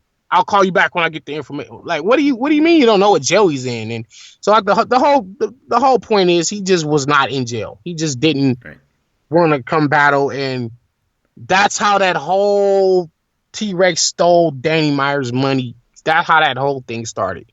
And here's the thing about it, which is it's a fake angle. It's a fake angle because, for one, he didn't steal anything from me. I gave him the money. So he didn't steal nothing. So I don't know why people run with this Rex stole Danny money. Like, where do they get that from? Like, that was just a slander campaign. So it was just people just trying to make me look bad. That's all it was. I'm breaking this stuff down. I paid him. He just wasn't ready. He didn't have his bars together. Even when I did battle him, he still didn't have no good bars. That's why, like, he just died. You know what I'm saying? He died. And the thing is, like, the Loaded Lux did a video, and I have the video where he says, hey, Danny Myers paying T-Rex was a power move, and I respect it. This is y'all Harlem King saying this, but people swept that video under the rug. No one wanted that to get out. People swept that under the rug where Lux says, hey, this was a power move. He said, if anybody is willing to pay you to battle them, then they must have some shit for you. That's a power move. I respect it. They swept that video under the rug. So, you know, like I said, I keep the files. I know what's up. That people just want to make me look bad. But I had pulled off an unprecedented move in battle history where no one has ever heard of the opponent paying the other opponent, especially that sum of money. Yeah. That had never been heard of before. So people just didn't know how to take it. They didn't even know how to, grasp it. They didn't know how to grasp that whole idea. It was strange to them. But to me, it was like, hey, man, I'm just doing something for the culture. It's a power move to show URL, y'all not going to hold me back. Y'all not going to stop me from getting whatever battle I want to get. Because if you don't pay for it, I'll make it happen myself and still kick their ass. So now what? You know, that was my statement that I was making. It was a political statement. So it was more to it. It's more behind that than what people know. All they hear is, oh, 12K. Rex stole your money. And like, what the hell are you talking about? Rex didn't steal nothing from me. He still did the battle. He didn't do it the time he was supposed to do it because he wasn't ready. Yeah. But he still did the battle. I could understand if he got the money and never did the battle. That's when you could say Danny got robbed. You know what I'm saying? Only thing he robbed me of was a dope battle because he could have been better than what he was. He could have made it a classic. I wanted it to be a classic. I wanted to battle the real T-Rex. Yeah. Like I wanted to battle the T-Rex that battle a Verb, or the Rex that battle Young Ill, or the Rex that battle Uncasa. Like I wanted that T-Rex, but he didn't give me that. He didn't give me a $12,000 performance. He gave me a $900 performance. So I overpaid by like 11,000. Right. Yeah. You know, that's the reality of it. So I robbed myself, if anything, but Rex didn't rob me. He just swindled me he swindled me. You know, like that's what that was, man. He swindled me, but he didn't rob me. It's a difference. Robbing someone is just straight up taking something from somebody. Now, the reason why I say swindle me is because he just made me believe that he was going to be the real Rex, and he wound up not being the real Rex. So that's just not a man thing to do. So I don't know why people give me flack for it, but they don't give Rex flack for it. It seems like the guys that do the sucker moves are championed. Like those guys get all the praise when you do a sucker move, but I'm not from that era. I'm from where a sucker is a sucker. A sucker doesn't get props. I'm not saying I was the sucker. I did get suckered, but I mean in terms of him not being a man of his word. That's a sucker to us out here. Like you promised me something and you didn't deliver on it. So is that my fault that you didn't deliver on something you were supposed to? No, it's not my fault. You know, but it was my fault for just putting my trust in you. And, you know, that was one of the angles K Shine had, where he goes, you went off of PayPal and a nigga that promised. That was one of his bars. You just went off of a handshake. And I did, because the way I understood Rex was you was a real legit street guy. You was a thorough man. You was a man of your word. That's the impression I got from you. So at the end of the day, it wind up being that you are not a man of your word. You are a swindler, a con artist, and that's some bitch shit to us. That's some sucker move. Like T-Rex can't even walk around out here in Cali like that. You can't even you're not gonna be cool in the hood out here. You know what I'm saying? He can't come to no Cali hood and be cool, nigga. You know what I'm saying? Like we see what type of dude you are. So yeah, man. So he played himself. He didn't play me. Cause look, picture this. I'm still around. Feel me? I'm still around. Since that battle, I'm still around. Where he at? Yeah. In the long run, who really won? You feel me? Like I'm still here. I still got battles coming up. I'm still making moves. He out here can't even get a fucking plate. You feel me? Like, look at the karma. Look at the karma that comes back. That's just the universe, man. That's just how the universe works. So I never looked at that as a loss. You know what I'm saying? If I can go back in time, I just would have never done a battle. You know what I'm saying? Like, if I knew then what I know now, I simply would not have battled him. Straight up. I would have rather had paid Lux or Hollow. You feel me? Mm. You know what I mean? But just knowing how the fans react to you paying somebody for a battle, you know what I mean? Like Chilla paid JC for that classic. Yeah. He mentions it in your battle, and he mentions the 12 racks and what they could have paid for. And as I said before, you versus Chilla, it's probably my favourite performance of yours. Yeah. It's a lot of people's favorites. I loved it because simply because of the Bruce Lee Chuck Norris bar. That was my favorite bar. Everybody loved the Magic Johnson bar. You know, They love that. I actually love this is Bruce Lee versus Chuck Norris with the cat watching. You know, that was my favorite line. It was amazing to me. I mean, I'm pretty crazy about half moon in the middle of the day. That's an equinox. Oh man, that was crazy. You'll see this half moon in the middle of the day. That's an equinox. Hey, so hold on. You know what else was fire? You know what else was fire that people slept on? After this, you ain't doing no more battles. The silhouette of my gun should have been a foreshadow. Oh my god, yeah. The silhouette of my gun should have been a foreshadow. Wow. Yikes. Chilla's a working man. I run up in his damn office, blow off both his legs. I come across standoffish.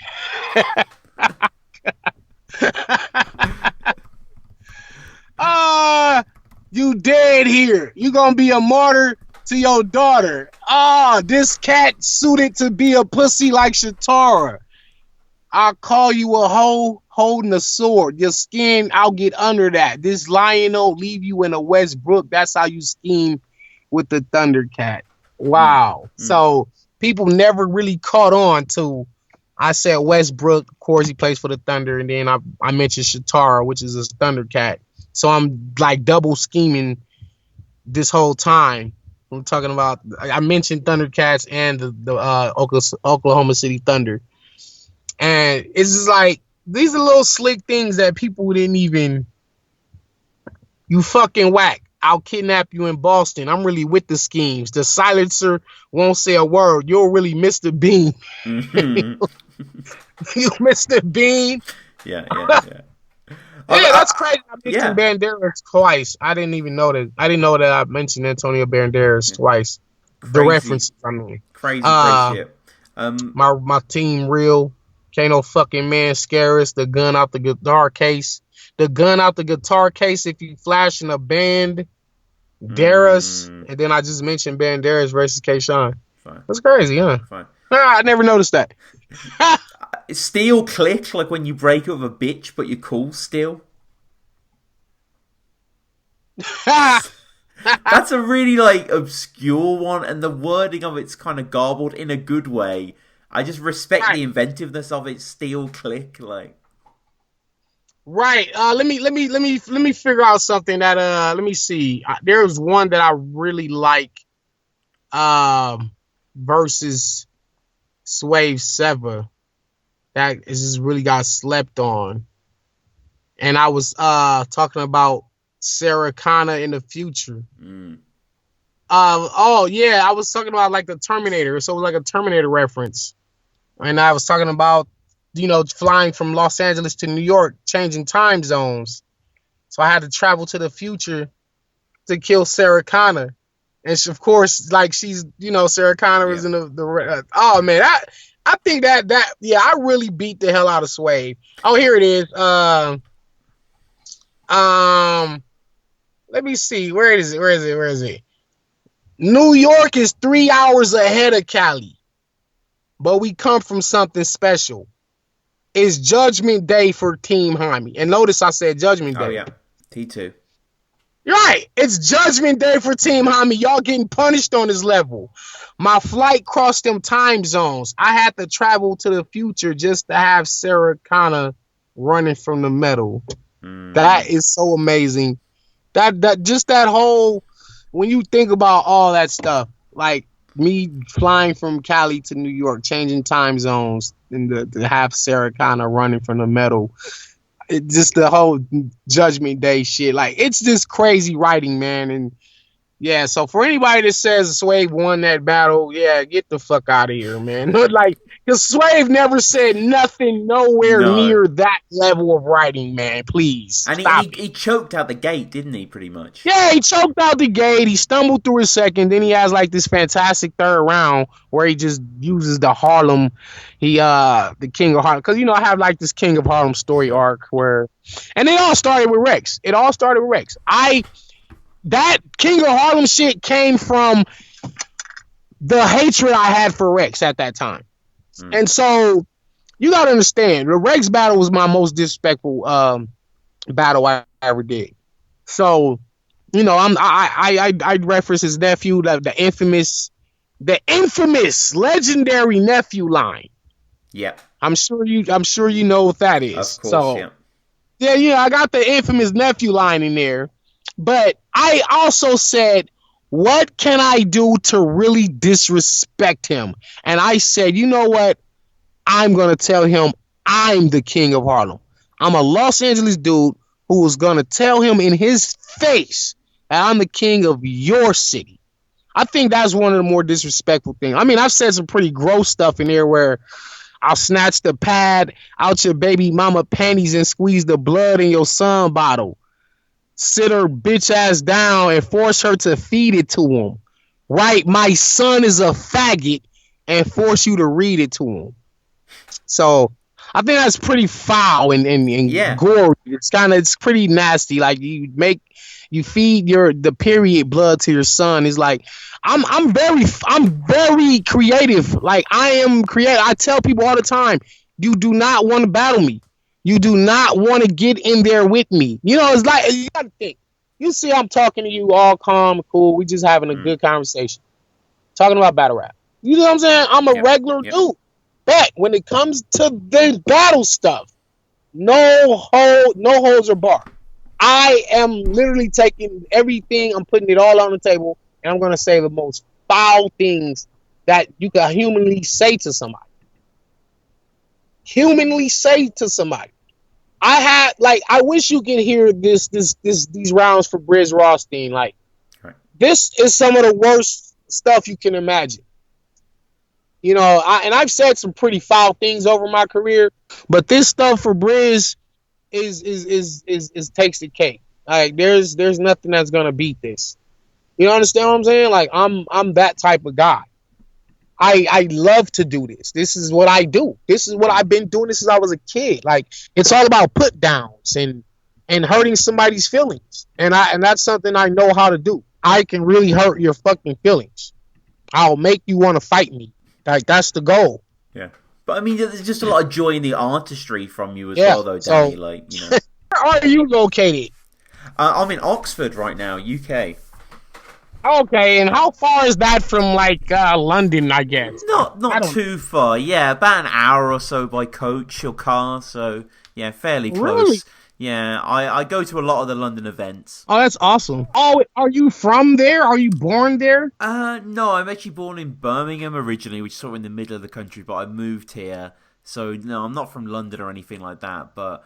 Yeah, as I say, man, we need to get you over here for like a Code Red event or something. You could easily headline versus someone. All right, I got you, man. I definitely got you, man. So what's the next battle, though, you want to talk about?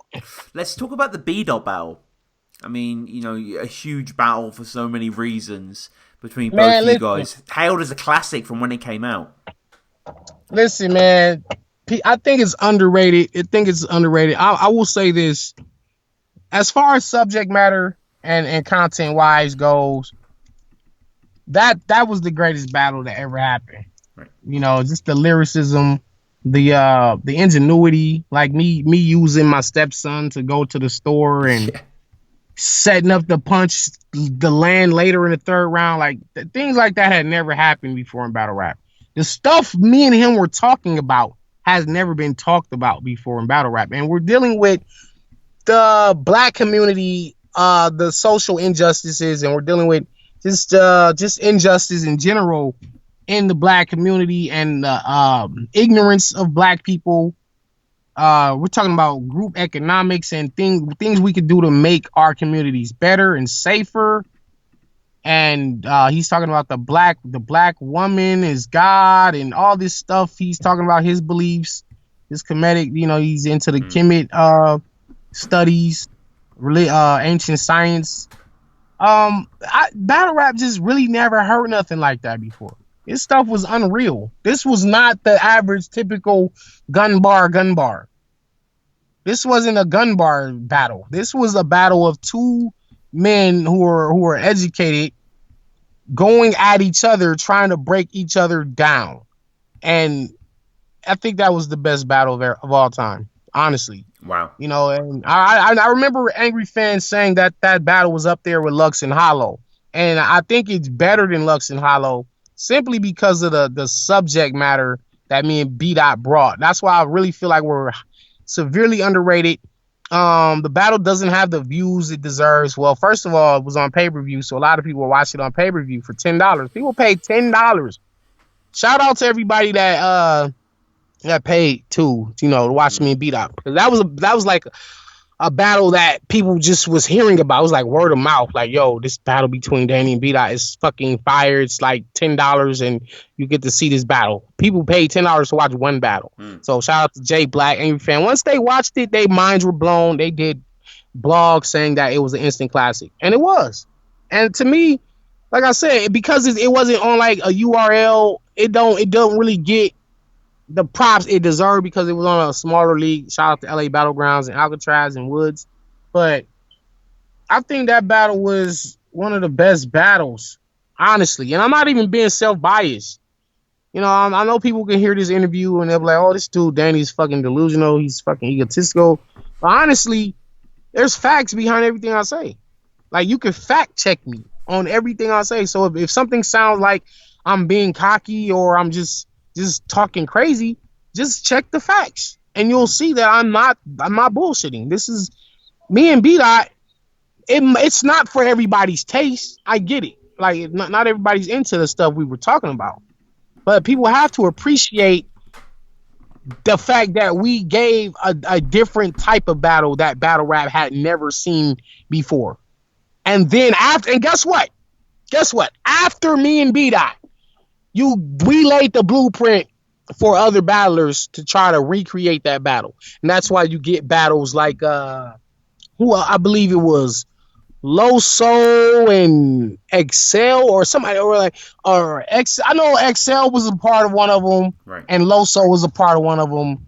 And you get battles that was eerily similar to the subject matter that me and B-Dot was talking about. But we were the first ones to bring that to battle rap. So that's why I got that as the best battle of all time. You know what I'm saying? Like, it's not, and it's crazy because it's not my personal favorite battle. Right. It's not my personal favorite battle, but subject matter wise, it is the best battle that ever happened. So that battle was special. And in fact, we did a documentary on that battle, which will be released to YouTube soon. So I'll tag everyone. You know, it's probably like a 2-hour documentary. There's a 2-hour documentary on that battle that's coming out. So, you know, a film crew shot it. We went to Hollywood, shot it, and you know, it'll be coming out soon. So look out for that.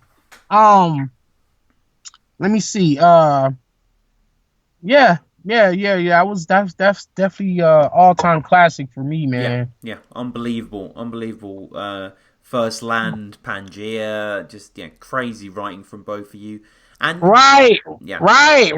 You see what I'm saying? Like, it's like that subject matter had not previously been explored, and even if it was touched on in different battles, just two guys bringing 6 rounds of that material in one battle had not been done before.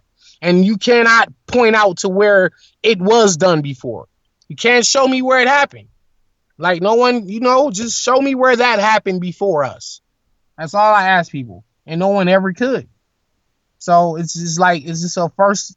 You know what? The crazy thing is, man, I did a lot of firsts in battle rap. I did a lot of firsts. Like I said, the whole 12K shit, people hadn't seen that before. The B-Dot battle shit, like the people that never heard nothing like that before. Me setting up the punch to land in the third, that hasn't happened before. Oh man, just the level of creativity me and Rum Nitty brought. We like the first battle to be a undercard that makes the main page, King of the Dot. That never happened before. Like, I've been setting a lot of fucking records in battle rap, and this is quietly just getting swept under the rug. Quietly, so that's why I'm just out here campaigning for myself. I gotta go hard and just and show people, the proof is out there that I'm really one of the best that ever did this. And my cousin was saying, look, man, just take a year or two off, just stop. And I think people will notice. I think people will notice when you're gone. They'll notice, and then they'll miss you. And I say, yeah, because you know what, you're gonna get just a bunch of ball heads and gun bars and sports bars and current event bars for the next year or two that I'm gone, right? Mm-hmm. And people will start to notice that the content that I bring is missing from battle rap. So, that's what my cousin was saying this morning. Hey, man, just leave the game. That's when they'll appreciate you when you're gone. And I really believe that's true. I feel like I'm not gonna get my just due until I'm like retired or dead. Like when I'm dead, people will be like, you know what? This dude was really one of the best that ever did it. They'll really say that. And here's the thing. Here's the crazy thing. So when people debate if Danny's a legend or not, they'll say, is Danny Myers a legend? Some people will say, oh no, he's good. He's like top 10 in the West, or he's a West Coast legend. See what I'm saying? Like they'll still marginalize it. Even if they give me my props, they'll marginalize it. So it's like he's a West Coast legend. So why is Danny Myers not a battle rap legend? Period. Like, why am I not a battle rap legend? Why am I just a West Coast battle legend? You see what I'm saying? Like, we don't call Loaded Lux an East Coast battle legend. Or we don't say, Goods and Head Ice and K Shine, they are East Coast battle. We don't say that. We just say they're legends. So why, when it comes to like me, I gotta be, you're a legend, but you're a legend for the West. But in the grand scheme of things in battle rap, no, you're not a legend. It's like, but I was one of the first guys you ever seen from LA on Smack. I opened the gate for the whole. I'm part of the reason the whole URL came to the West Coast. This is a fact. You hadn't seen no LA dude on the Proving Grounds ever before me. I opened the gates for the whole West Coast to get on the URL. I'm the one had to go, and that's what I was telling B-Dot in the battle. You ever been in front of you ever been in front of 1,000 niggas hoping you'll lose? You ever defended the coast to the point you let a gap blast? It's funny how you talking all this slave shit, but I'm the one taking the backlash. And it was really about, hey man, I'm opening doors and I'm blazing trails, but I have to go through hell to do it. I have to go to New York and deal with biased crowds and still fight my way through it. I gotta open the gates to where when you guys come over here, you guys won't have such a hard time. So now look what they're talking about. Geechee Gotti on Summer Madness. And I'm not taking credit for his accomplishments, but I was definitely I was one of the first guys the East Coast had ever seen from LA on URL. You know what I'm saying? And I know Disaster had battled T-Rex. Disaster had battled T-Rex. on URL, and it was an abysmal battle. It was like terrible. It was, T-Rex literally told Disaster, like Dr. Seuss, "I'll shoot this cat in the hat." Mm-hmm. So you're a grown man. You're a grown fucking man. You're a professional battle rapper, and you really just said "cat in the hat"? Did you really just do that? I was mad at T-Rex ever since that battle, but the point I'm making is, like, Disaster was already a big name. You understand what I'm saying? Like, Disaster was already a legend in battle rap when he got on URL. I was a nobody. And made my way to the proving grounds and became a household name on my own without being a legend. That's what I'm saying. Like, I really opened the gates. So now you got guys like Young Grizz, Dre Vicious, Diesel, Emerson Kennedy, Geechee Gotti. When you start seeing all these guys come on the URL, it was me that opened that gate for them. You know, me and Rum Nitty. It's me and Nitty opened the gates for the URL to come to the West. And it's KG the Poet, you know what I'm saying? Shout out to KG. He got it going with Traffic. Traffic 1, Traffic 2, Traffic 3. Then he did Survivor Series. Then he's doing Initiation. So now the West Coast is a viable market for URL. We have to be the second biggest market, you know, in URL outside of New York City, of course. Outside New York City, LA is URL's next biggest market. So when people try to, like, just say I'm just a West Coast legend, no, I'm a battle legend. I'm a battle rap legend. You know what I'm saying? Like, you don't say Ice Cube is a legend in for West Coast hip hop. You don't say that. You just say he's a hip hop legend. You see what I'm saying? You don't say, oh, E40, oh, he's a West Coast legend. No, he's a legend in hip hop. Period. Too Short. These guys, you don't have to like their music. You can hate them if you want. You know, their music isn't for everybody. But what thing you can't do is you can't dispute the fact that these are hip hop legends. If you run into Too Short right now out there where you're at, you're gonna know who he is, and you're gonna address him as such. You're gonna be like, "Oh shit, it's fucking Too Short. Let me get a picture. What are you doing out here? Why are you in Oxford? What's going on? You got a show out here?" You know what I'm saying? This is a hip hop legend you would be in the presence of, even if you're not a fan of him. You'll recognize him as that. So I don't like when people try to marginalize my accomplishments and just keep me in a box. I hate it. It really bothers me, man, because it undermines it. You know, that's one thing an artist, any type of artist, whether you're a fucking actor, your movies, you make movies, you painting. You don't want your work undermined and marginalized. You know, you do your art for a reason. You do your art for it to be appreciated. No, like Martin Scorsese doesn't make a film and just lock it in a cellar. He makes the film so the world can see it and appreciate it. Picasso, Da Vinci, these guys painted paintings so the world could appreciate their art. So when I'm doing all these battles, it's for the world to appreciate. It's not for the world to criticize it and say, and I'm fine with the criticism too. Don't get me wrong. I'm fine with that because that comes with it. There's going to be movies that Martin Scorsese makes that we probably don't like as much. And that's fine. You'll take the criticism. But what you're not going to do is undermine his work, his overall legacy. So I don't want people to do that to me. You're not going to undermine what I've been doing for the last 6 years straight. And before that, I was doing this shit for 20 years. Understand what I'm saying? Like, I was doing this battle shit, battling legends, getting the respect of legends. I'm like I said, I'm respected by Nas and Game and Killer Priest, and fucking, you know, Proof before he passed away. Like, these guys all recognize me as a great lyricist. Royce 59 went on Twitter and said Danny Myers is an elite level lyricist. And Royce, I don't know whether you're a fan of him or not, Royce is one of the best rappers that we ever seen. You know what I'm saying? Like, he's Eminem's right hand man. Like, you know what I mean? Like, Royce is somebody.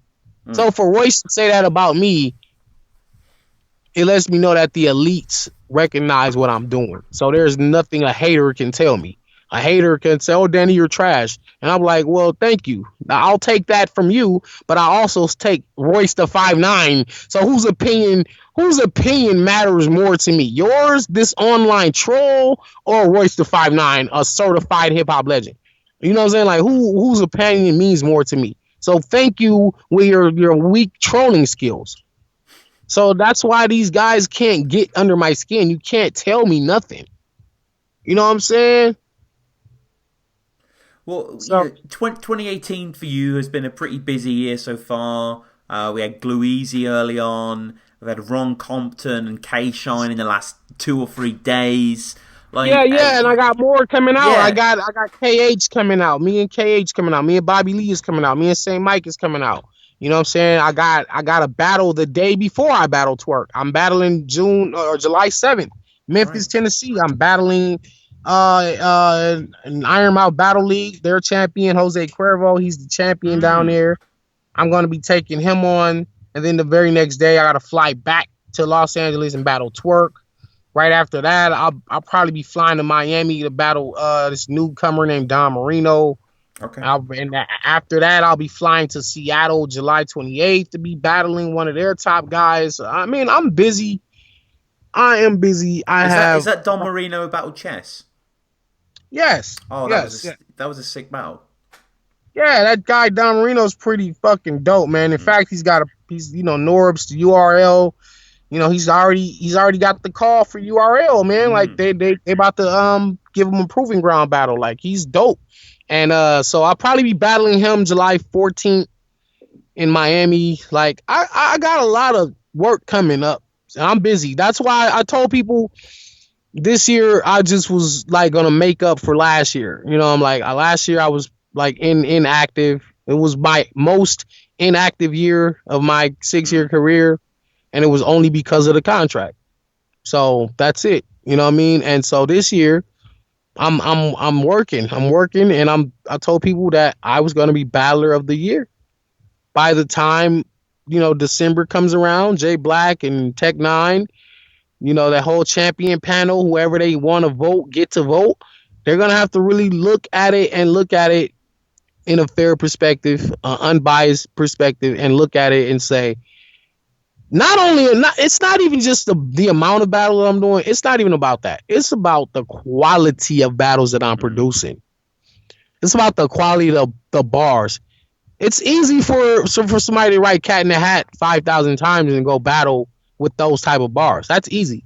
The shit that I'm coming up with, the shit that I'm doing, the shit that I'm saying, you're not like no one else is saying these things that I'm saying.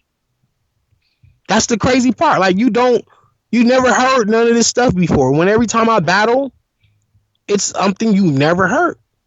It doesn't sound like, oh, it sounds like similar to this bar, or I heard that before. He said it, but he said it like this. No, everything I'm saying is 100% original. At least 90% of my material is. At least 90% is.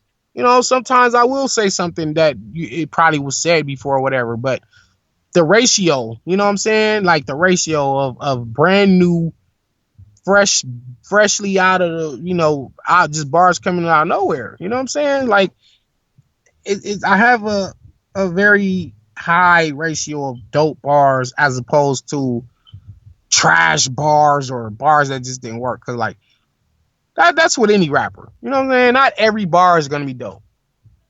Not every line is gonna be like this mind-blowing thing, right? So there's gonna be some bars that are just duds. That they're just like, come on, Danny, why'd you say that? Like, every battler has that. You had Lux saying DiGiorno, and he tried to say, did y'all know? So he did that versus Charlie Clips. I catch everything. Trust me, I catch everything. And Murder Mook does the it's gonna be more hypocritical than a dying hippopotamus. Yeah. So when you get these are like considered the goats. Mm-hmm. These are like the legends, right? And these are the type of bars that they're saying. So everybody is gonna say some bullshit. You know what I'm saying? It just is what it is. Like LeBron is not gonna make every 3-pointer he throws up. He's gonna brick. He's gonna miss. You know what I'm saying? But it's all about how consistent you are with when you're actually hitting. How consistent you are when you are saying some dope shit. And I think my ratio is very high. Like my hit miss ratio has got to be phenomenal, man. Like I'm saying shit that listen. When can you picture a battle that I didn't shake the room? You understand what I'm saying? Like name one battle that I did not shake the room. It's like it's never happened. Yes. Every battle I've been in, I shook the room. No matter what crowd, what size crowd, where it was at, what league it was on, I've shaken every room I've been on in my entire career. That just speaks volumes of my skill level. You know what I mean? Like, so I'm really out here trying to be Battler of the Year again. You know, I thought I was voted Battler of the Year 2014 over Big K. You know, in 2015, oh man, it was crazy. 2015. Let's talk about that real quick. So, I think Danger Zone and Chilla Jones were like number 2 and 3, and I think Tay Rock was number 1. And Danny Myers was an honorable mention. Just let that sink in. Danny Myers was an honorable mention. I didn't even make top 10.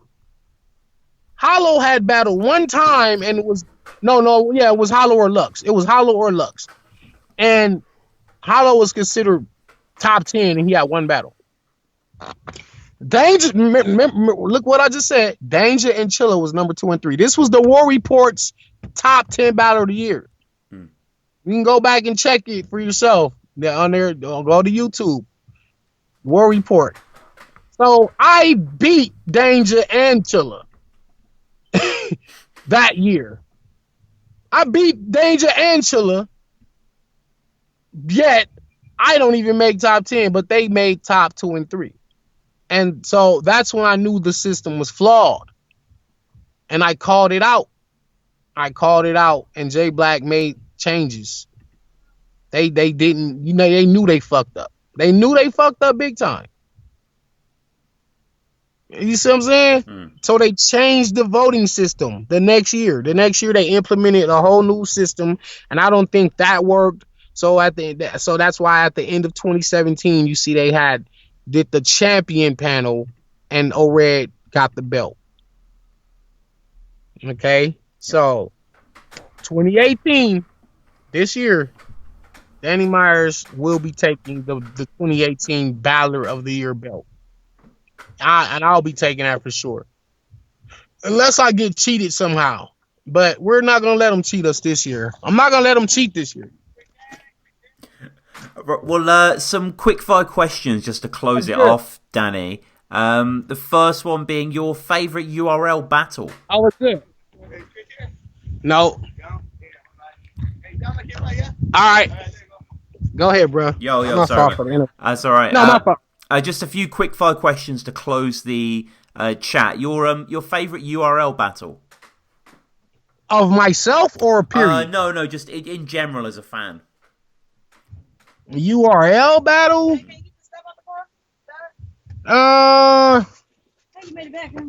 Damn, that's a good question.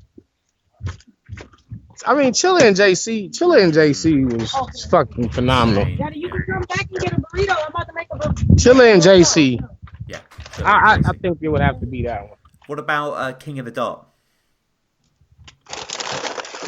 Oh, King of the Dot. Ilmag and Big K. Yo, fire. So fire. Ilmag. It's just because of Ilmag. Yeah. What about Don't Flop? Do you have a Don't Flop battle you love? Not necessarily. Not necessarily any particular one. Yeah, but I definitely love just, man, anything like Soul and Shocks. Yeah. I don't know. I just like those guys, man. I really like those guys. All right, final 2 questions. Your favorite movie, Danny? Contact, Jodie Foster. Oh, right. Okay, interesting. Contact, where because I'm so into the UFO alien thing, like I love like the whole Alien series. Come back out here. So yeah, Jodie Foster. Mm-hmm. She goes through the little time portal, and at the end they realize that she did record 18 hours of static. Right. Yeah, that's my favorite movie of all time. All right. And final question: favorite musical artist or band that is in no way hip hop related?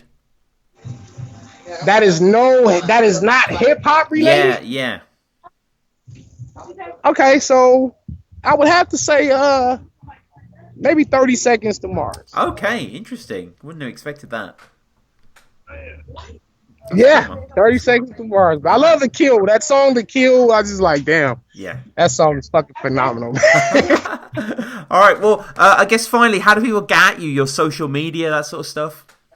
Facebook, at Danny Myers. YouTube, at Danny Myers. Instagram, Molotov Myers. That's MOLOTOV MYERS. And Twitter, at Metaphor Messiah. All right. Well, we'll put all the links below. Follow us at Battle Rap Resume, Patreon, leave us a review on iTunes. Danny, it's been a genuine pleasure to have you on the show, man. Thanks so much. All right, I'll be back soon.